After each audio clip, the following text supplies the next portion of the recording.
You have probably heard of the Vietnam protests during the 1970s.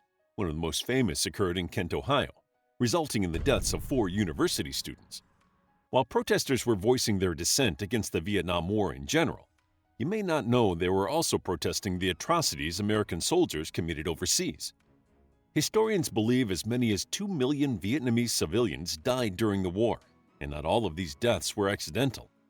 In My Lai, American soldiers killed between 364 and 504 civilians with no enemy forces in the area.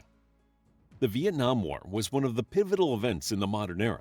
It was a war between two ideologies, as the Americans fought for democracy and the North Vietnamese fought against colonialism. Vietnam's history is filled with oppressive outside forces, and the drawn-out violence of the Vietnam War is a testament to everything the Vietnamese suffered under colonialism. American soldiers began hitting their breaking points as the war became increasingly violent. The Vietnamese used guerrilla warfare to defend their home, so anyone could be an enemy and attack from anywhere. This environment eventually led to atrocities from the American soldiers. One of the most famous was the My Lai Massacre. This event was a turning point in the war, as people at home learned of its horrors and called for the fight to end. It's time to look back at the My Lai Massacre and examine what really happened. By looking at what led up to this tragic morning and what occurred, we can better grasp the lengths people will take during wars to protect themselves from an unseen threat. What led to the My Lai Massacre? Vietnam had been a French colony since the late 1800s, but after World War II, the Vietnamese began pushing for political autonomy. They wanted to unite their country and be self-governed, which the French were unwilling to support. As early as 1947, the United States was paying attention to the warfare in Vietnam. President Truman's advisors worried Ho Chi Minh, a Vietnamese nationalist leader, was actually a communist. Communism was already a concern for America as they entered the Cold War with the Soviet Union. So once the French agreed to split Vietnam with the nationalists in 1954, the United States slowly became more involved in the affairs of South Vietnam. Ngo Dinh Diem was the first leader of the Republic of Vietnam, but he quickly experienced communist pressures as Ho Chi Minh feared he would lose South Vietnam. Diem was also more interested in power than democracy. He rigged elections and forced peasants onto government-run farms to maintain his control and attempt to control the spread of communism in his country. Despite the massive human rights violations, the United States continued to support the Republic of Vietnam because it made a show of being democratic. When John F. Kennedy became president in 1960, he was determined to continue the global fight against communism. He also doubled the number of military advisors in South Vietnam and began providing aerial support. Despite the escalation, Kennedy always relied more on experts than his feelings about communism, trying to balance helping the Republic of Vietnam and doing what was best for the United States. Sadly, that all changed after Kennedy's assassination. Both Kennedy and Ngo Dinh Diem were assassinated within a few weeks of each other. Diem's death pushed Ho Chi Minh into military action, fearing the United States was about to become militarily involved. Kennedy's death forced the United States into war as Lyndon B. Johnson took over the presidency, determined to save South Vietnam from communism. Johnson and his administration manipulated the Gulf of Tonkin incident to drive America into the war, and Johnson used the battle to secure re-election in November 1964. He attempted to wear down the Viet Cong with bombings through the Rolling Thunder campaign. However, this did not force the North Vietnamese government to surrender. Most of their population lived in rural settings, protected by jungle foliage, and the Viet Cong received support from the Soviet Union and Communist China, which continued to send ammunition and weapons. By the spring of 1965, American soldiers had landed in Vietnam, ready to fight communism. However, they failed to understand how the Viet Cong operated or why communism appealed to the people. The Viet Cong used guerrilla warfare, surprise attacks intended to disorient small groups of soldiers. The American soldiers were almost always in danger with the thick jungle and the rural population. They began attacking villages thought to protect Viet Cong fighters, using defoliants like Agent Orange to battle the jungle itself. They forced civilians into the cities, believing this would stop the spread of communist support. The tactic did nothing to stop the Viet Cong's advances and only made the villages more supportive of the communist forces. The Northern Vietnamese were willing to fight to the death, but early on, the leaders in Washington, D.C. believed they could win a war of attrition. The Viet Cong learned the best way to defeat the Americans was to stay so close they couldn't use their artillery, and they proved themselves more tenacious than Johnson's administration had expected. By the time President Nixon took office in 1969, morale was low, and the United States was ready for the war to be over. The war had been used as a political chess piece in Washington, D.C. for years, and the soldiers in Vietnam were stretched to their breaking points. It was only a matter of time before the atrocities of the war became public knowledge. What happened during the My Lai Massacre? My Lai was a small village in Son My, a South Vietnam district with a strong Viet Cong presence. The whole section had been under attack for quite some time before the massacre, because American intelligence believed the Viet Cong had a stronghold in the area. There had been numerous bombings, and Agent Orange had ruined much of the plant life. Throughout 1968, the United States used search and destroy operations to attack the Viet Cong soldiers in the area, which became increasingly more aggressive. By March 1968, soldiers were ordered to destroy houses, food supplies, and wells to push the communist forces out of the area. On the evening of March 15, 1968, Charlie Company prepared to attack the village of My Lai the following day. Charlie Company was part of the 11th Infantry Brigade.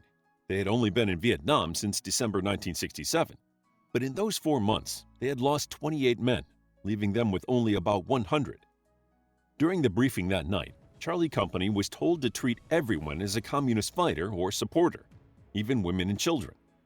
Several soldiers and platoon leaders present that night later confirmed they were ordered to kill everyone. Charlie Company marched into My Lai early on March 16th, expecting to find Viet Cong fighters. Instead, they found a sleepy village of women, children, and older men. No men in the town were even of fighting age, and everyone was occupied with cooking breakfast and preparing to go to the market. They were led by Lieutenant William Calley, who rounded up the villagers for a search. They found no evidence of the Viet Cong in the village.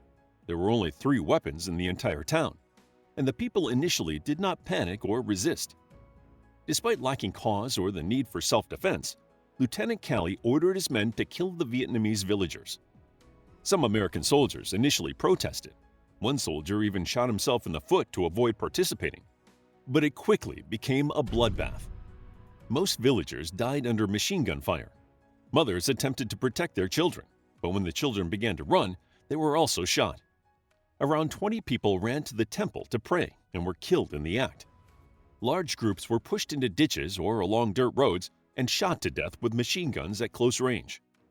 The American soldiers set fire to the huts and shot people as they ran out and killed the livestock, claiming they were preventing the Viet Cong from using the village in the future.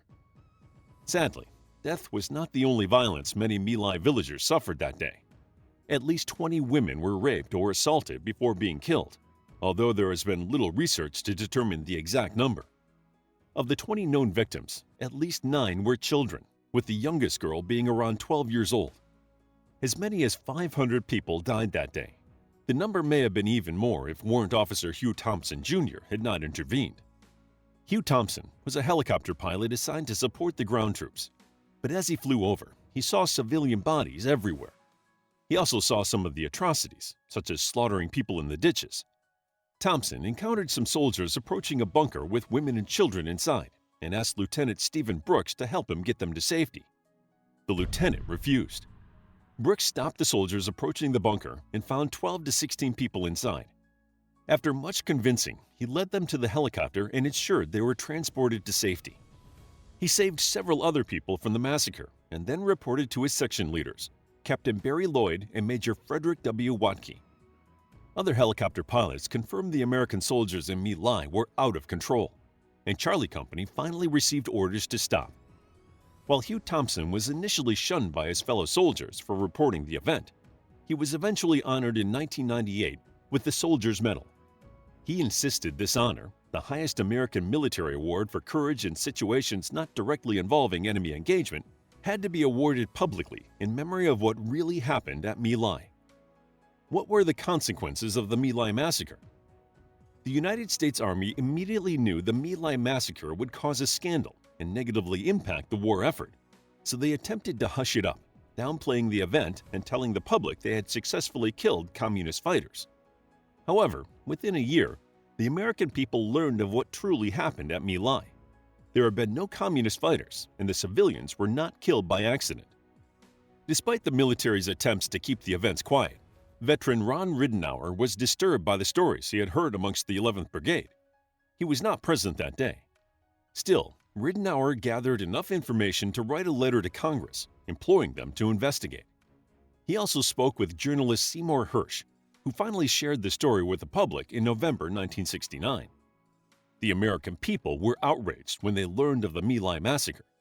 Protests, especially at universities, sharply increased, and the call to pull out of Vietnam grew. The bitterness and low morale were also prevalent overseas. American soldiers no longer trusted their superiors weren't hiding other atrocities from them, and many turned to drugs and alcohol. Even with the public uproar, the United States government only convicted William Calley for leading the My Lai Massacre, although they charged 14 men total. The special investigation and trial did not find enough evidence to convict anyone else, including Calley's commanding officer. William Calley was sentenced to life in jail, but after many appeals, his sentence was reduced. He was released on parole in 1974. My Lai was not the only village to experience these atrocities. My Ke, a neighboring town, sustained a similar attack on the same day. American soldiers frequently treated Vietnamese civilians brutally, although the United States Army attempted to cover up the deteriorating relations. The My Lai Massacre reminds the world of the dangers of war for all involved and the irreversible damage hatred and fear can do. By looking at what truly happened on March 16, 1968, the world can perhaps find a way to heal from this tragedy and prevent such events from happening again. How would you like to get a deeper understanding of history, impress your friends, and predict the future more accurately based on past events? If this sounds like something you might be into, then check out the brand new Captivating History Book Club by clicking the first link in the description. To learn more about the My Lai Massacre, check out our book, Vietnam War, A Captivating Guide to the Second Indochina War. It's available as an ebook, paperback, and audiobook. If you found the video captivating, please hit the like button and subscribe for more videos like this.